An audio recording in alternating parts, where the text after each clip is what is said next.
Is it soup?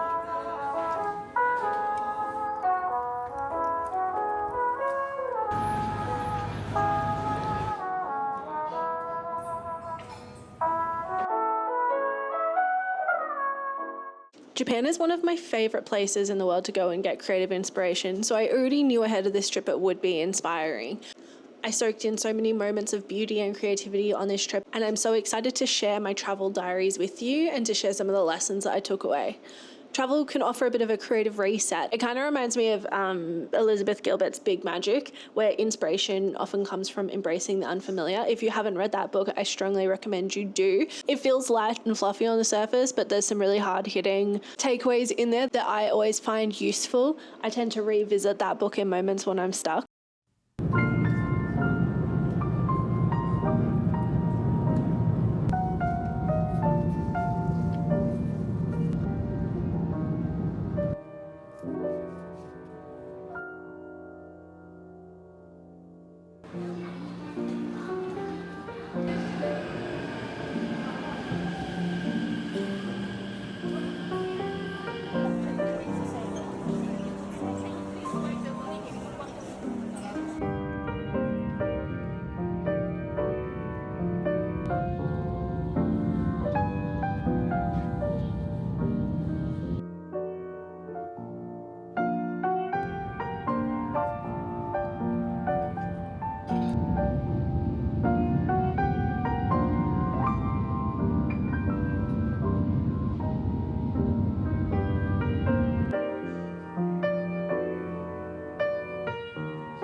I poured 3 whiskies. Into one. I had one each, just to try it. They all taste the same.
So after a long flight, arriving in Osaka honestly felt surreal. The travel was chaotic getting there, and then seeing all of these lights and the signs, and honestly even the food. I had takoyaki on the first night there.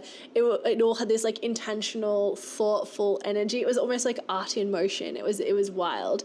And I learned that sometimes even the smallest details can shift your perspective, and it's up to us to really seek beauty in the imperfect and in the ordinary, because that becomes transformative in an art practice. So Osaka was alive with energy. It was honestly chaos in Dotonbori. The neon lights, the textures, the movement, it all made me realize how much boldness and contrast can transform a piece of art. It also made me think about how creativity thrives in contrasts, much like life.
Kyoto felt like the exact opposite of Osaka. It was calm, it was deliberate, it was balanced. Walking through the temples and the gardens, I thought about how simplicity can create the most powerful moments. And I'm not one usually in my work for simplicity. I like over ornamentation and I like decoration, but I think that balance in art and honestly in life too is everything. And it's kind of like Hemingway's iceberg theory, which is that what you leave out is just as important as what you include.